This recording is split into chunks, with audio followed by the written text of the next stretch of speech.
Dearly redheaded, we are choosing consciousness today to get through this thing called grief. Interesting word, grief. It means love, which makes for a mighty good joke. But I'm here to tell you, there's nothing else. Just joy. And if the big picture tends to bring you down, go crazy once your life goes. Woo! So we don't often recap. We do-ish. Yeah. So, you mentioned, what the hell? Do you remember what you wanted to recap about talking to Tom? I just thought it'd be neat to just sort of talk about it, you know? Oh, so really stealing from Mayim and Jonathan. Yeah, right?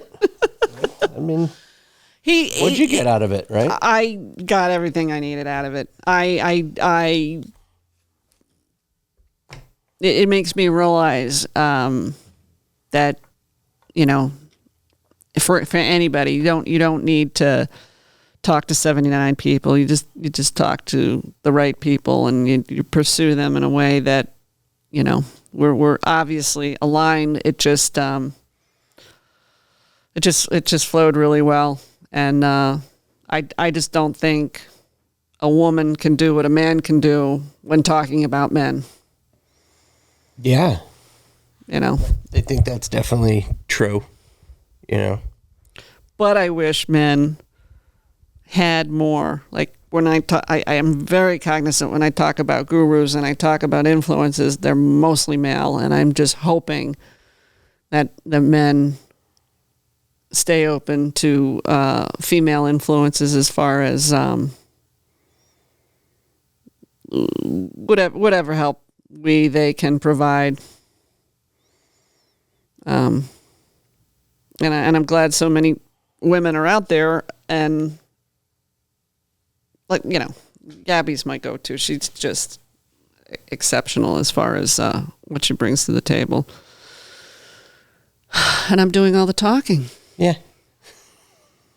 So what did you, Brian? Holy shit. So it was, I mean, he's got a lot of interesting outlooks on things. And again, like I know I say it a lot, like not when we're doing this. I say it a lot after we're done recording, that it's like shit that I can't relate to, because I've never had to go through that. Like the online dating thing was not a thing when I was in, I mean, I'm 41 for anybody that's paying attention, but you know, that was not a thing when I was in that, I guess, what the hell do you want to call it? The prime dating age, right? Like in my 20s, I had known, like I said, I'm in the episode with Tom, I said I met my wife like the quote unquote old fashioned way, like out at the bar, you know, and it wasn't one of those where you're looking.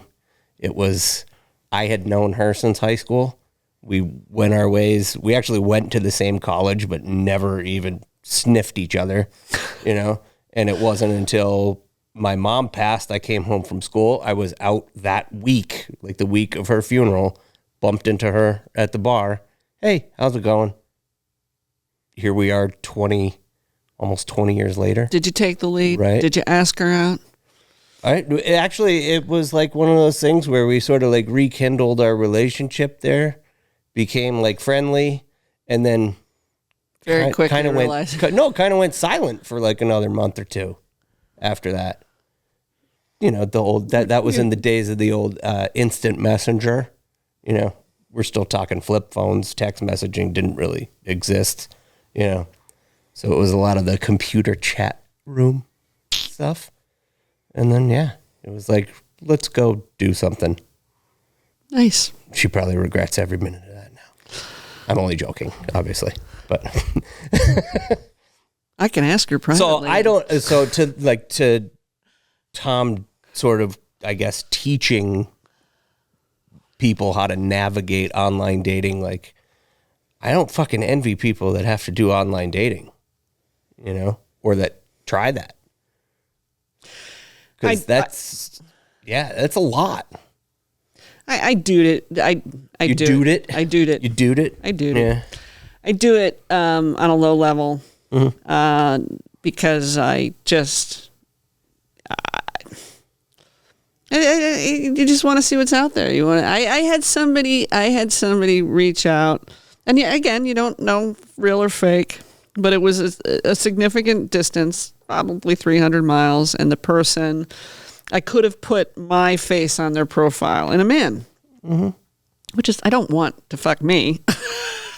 But I'm looking at it, and I told him that. I said, wow, and we interacted a little bit, and then it occurred to me that when you show a little bit of excitement to a man and it's online, that's not coming across as secure, and that's coming across as needy. So I caught it after a few exchanges, and I said, I'm going to go on with my day. Great to meet you. Blah, blah, blah, blah, blah. Haven't heard back. So we had this really intense short exchange. We're both intense, complex people. And I made the assumption if he was interested, he'd come back. I don't want to chase him. And it was a neat connection. So Yeah. You just don't know what to do. Well, it's definitely difficult, and I think it's hard from both ways. Like you talked about like catfishing, how easy it is to throw up a random picture that you found somewhere, and I think it's very inauthentic sometimes. And maybe Tom might listen back to this and be like, Brian, you're a fucking idiot, but I don't know. I guess having not experienced it, yeah. But life is inauthentic. I don't think it's much. No, I think no. I don't find. I need to clarify because I do find people lovely, and maybe you can spot inauthentic in that word. Mm-hmm. You can spot that sooner when you meet people live. So that's unfortunate. Yeah, but I think that's important. Doing everything live is important because people, especially nowadays, I mean, if you don't realize it, then you're under a rock. People are very different when they're hiding behind a keyboard or a computer in terms of the way they act, right? Yeah, I think I've alluded, and I don't remember. It's a story I really of all my stories. I was catfished, and I didn't know. Again, if you can appreciate that, I felt very catfished in my life and very gaslit. It's not hard to realize why I was a candidate for being catfished for real or for fake. And I caught it, but was so intrigued by it. I caught it, got out of it quick. It's a longer story. I will tell it. It's very, very intriguing. I've admitted I'd do it again. You did you've mentioned it before. Yeah. So it's not, but think about how easy that is. From a computer standpoint, you're playing on people's vulnerabilities. You're not getting that in public because obviously you're going to be like, well, you're not fucking that guy. So go away, But here's the thing, and let me see if I can it's hard. I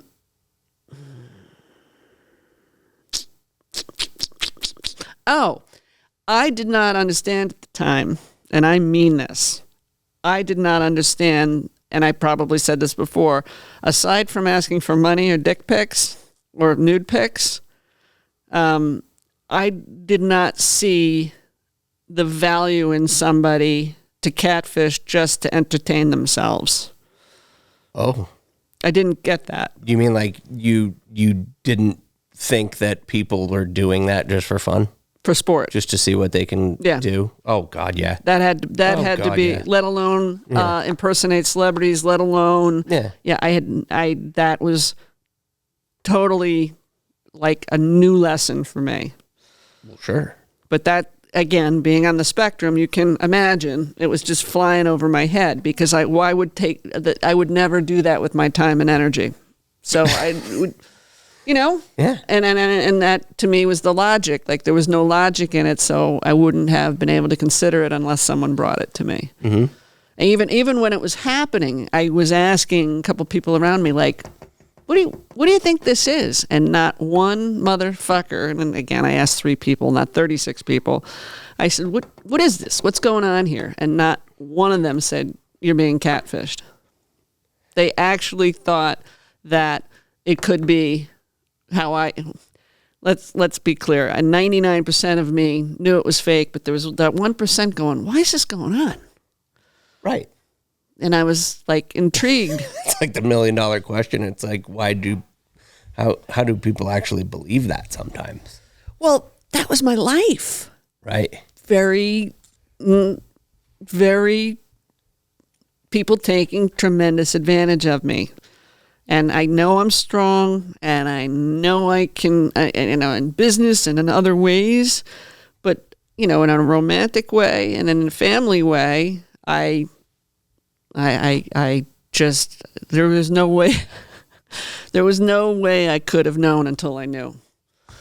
And I look at the years and I look at the experiences, and I'm just like, I'm going to wake other people up. I'm going to stop being embarrassed about it, because and I've said it, and I'll say it again. And it was my older son, when he was young, woke me up, and he actually made me go, just that little click in my brain went, oh, and that's what was, because I could totally and absolutely believe my child, whereas the other people were too ingrained in the smoke and mirrors. Yeah, and that's something I didn't really think to chime in and ask Tom to see, in his teaching of helping these men navigate the online world, is he doing stuff like that to help them sort of identify the possible, like, no, stay away from this. Does that make sense? You know what I mean? Oh, to help you both... to help, like, weed out the catfish, because it happens on both sides. It's not just like men chasing women. I know, and that only just made me connect those dots. Right. I don't think about the number of women doing that. I think about it because you think about it from a men's standpoint, because it's like something like a man could do. That's what was, yeah. I mean, I would imagine. Wow. I mean, definitely not online dating thing, and I can't speak on it a ton because I haven't seen it. But that thing that's going on that was on Netflix, like, just recently, with the girl and the mother. You know what I'm talking about? Like, I only know based on what people are talking about and what I've, like, read, but I never watched it. It's just, I don't Netflix often, but, like, that's same thing. Not dating related, but same thing. That's right? That's my analogy. Yeah. That. So navigating that world is crazy. Well, it was my reality. Mm-hmm. So I didn't see a hill of beans difference right. when it happened to, I mean, I did because of the circumstances, and the circumstances are kind of funny. It was fucked up, but you can't not, I mean, I think y'all gather I'm pretty dark. I don't mean, like I said, there's no body count, but what I'm able to think about and able to think about comedically is, darker than most.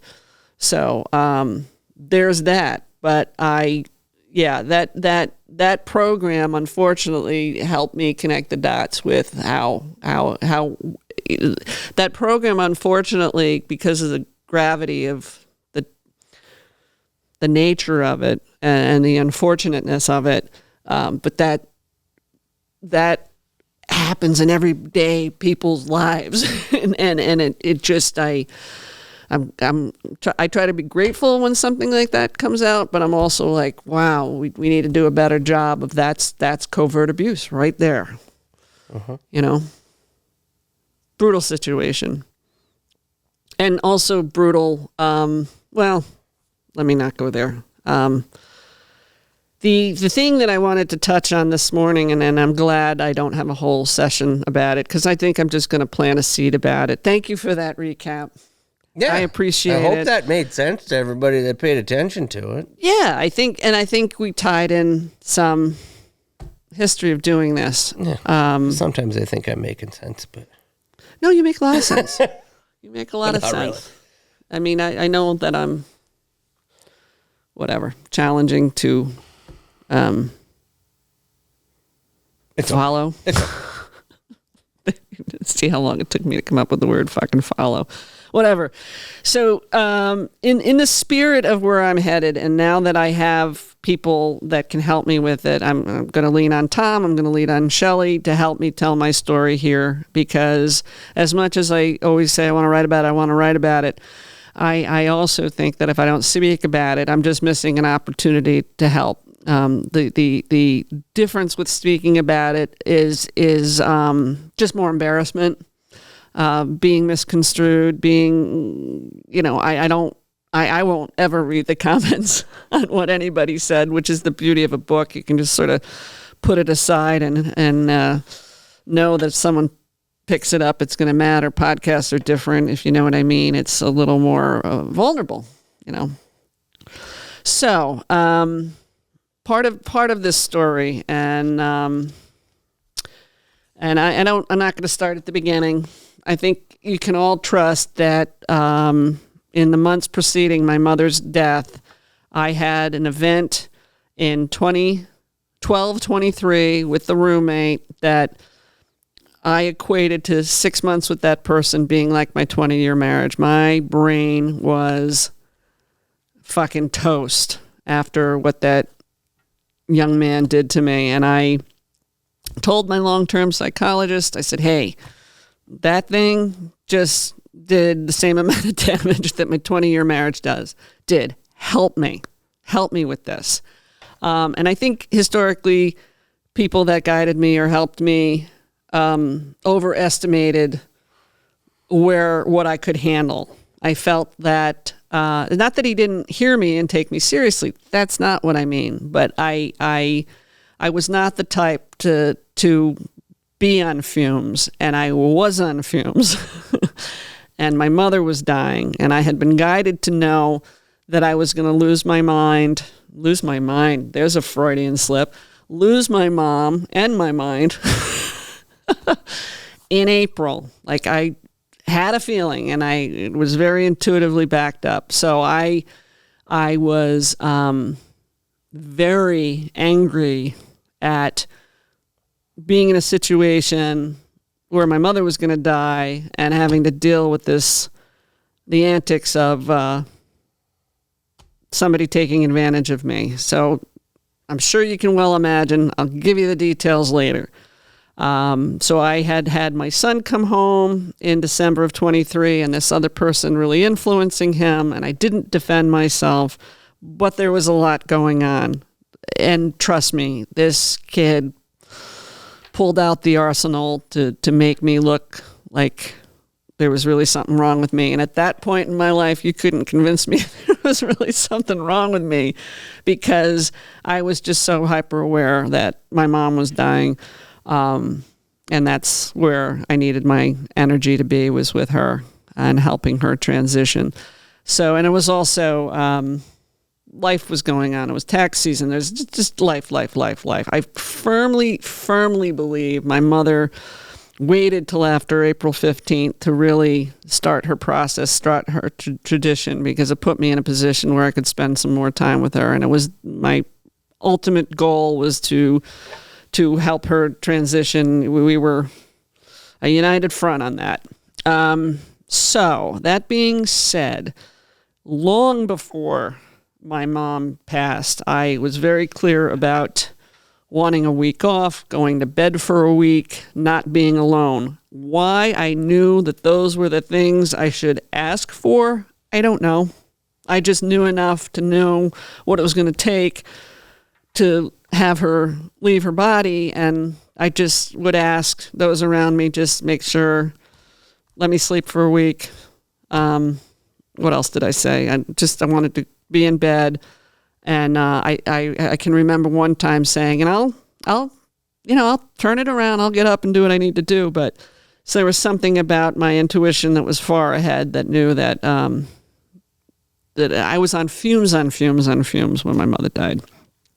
And I think I've explained why one of my siblings who had long abused me wanted to come back in the mix and see her. That put my brain in a place that was very tumultuous, because I had asked him to come long prior.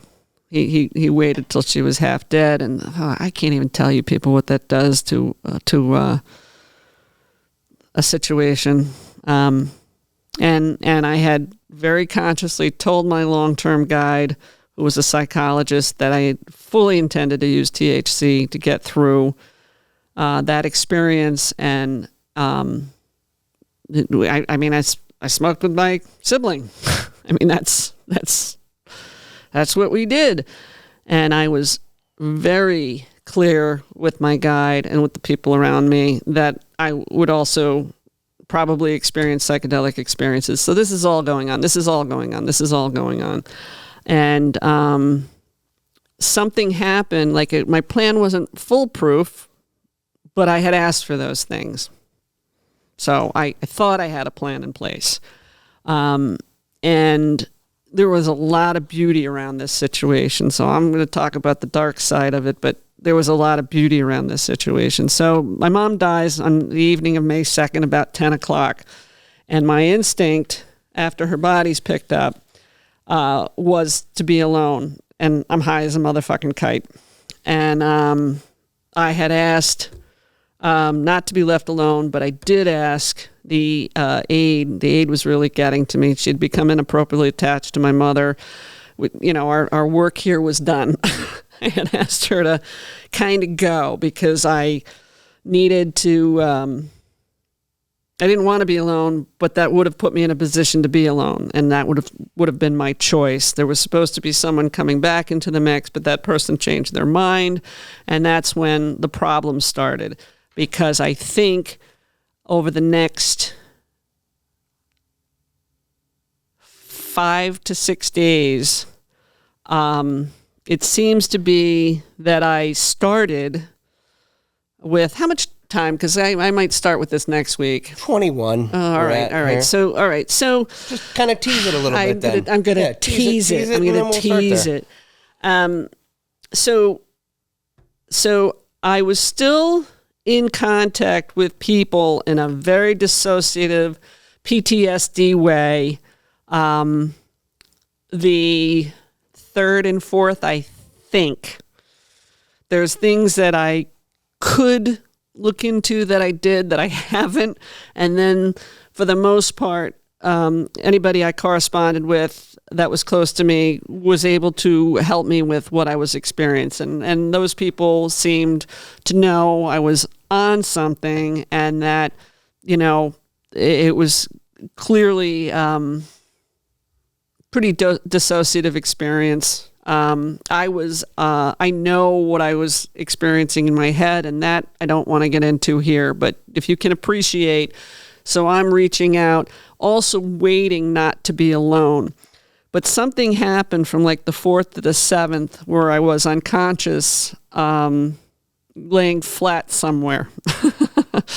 And I only know that it was a significant amount of time because I subsequently went in the hospital, and I had done significant damage to my liver and kidneys, which from one of my doctor's perspective meant I would have been in the same position on my back to have done the amount of damage that was done. So that's where I gleaned that from. I could be wrong. But at some point on the 5th day going into the 6th, I think, a lot of this is guesswork, I must have come out of that level of unconsciousness, and I had a rage episode. How I was able to rage on top of not eating, not drinking, and having done this damage is, I from what I understand, it was adrenaline.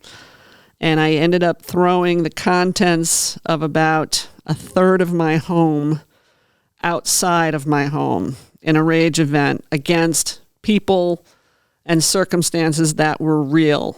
I raged against my ex. I raged against my roommate. I raged against some other things that I'm not going to get into, but it wasn't anything that wasn't real. And I had made there are parts of it that I recall. There are parts of it I don't recall. I had done a certain amount downstairs in my home. I don't have a recollection. I have a much greater recollection of when I went up the stairs and protected myself from, and I'm not going to get too specific here, but a real person by blocking my stairs and my foyer with stuff. Everything you can imagine. Clothes, bureau drawers, just picture rage. So ultimately, I believe after I raged, I went out again. And then I got myself up out of that stupor or that unconsciousness and was able to, I couldn't go down my stairs any longer, but I was able to go out the second floor window of my bedroom and call for help, and my neighbor came. And from there, I think I will start the story next week and get some support from one of my friends who, Shelley, who was a part of that event. I will say that I scared the hell out of people. It was a very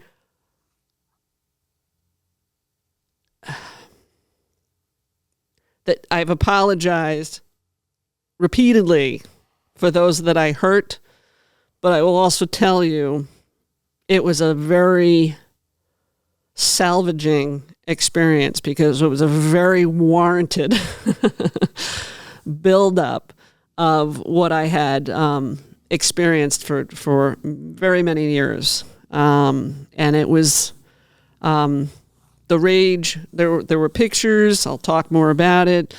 But very often when I would show someone the pictures, and I didn't show everybody the pictures, I'll put them in the book. I'm not embarrassed by what I did. I'm embarrassed by the hurt it did.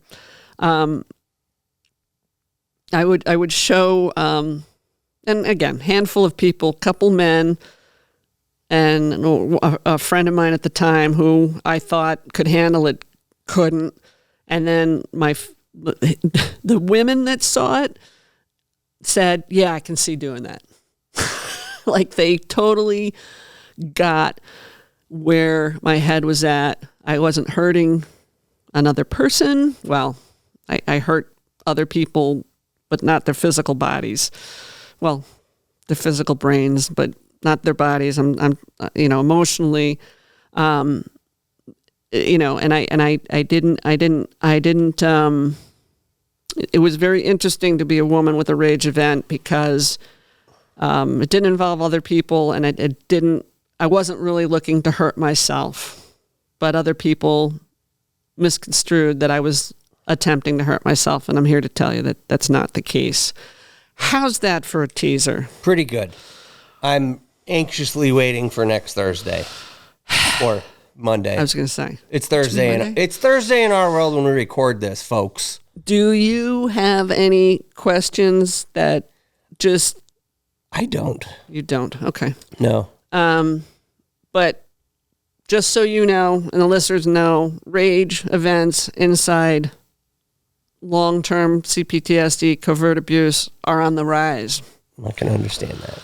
And they are, women are more likely to do something like I did than hurt another person, or, right. I guess that's the biggest deal, is hurt another person, and the people that take their lives obviously applies to, but that was not. Yeah, I mean, I think rage events is a blanket. That's like a blanket term, right?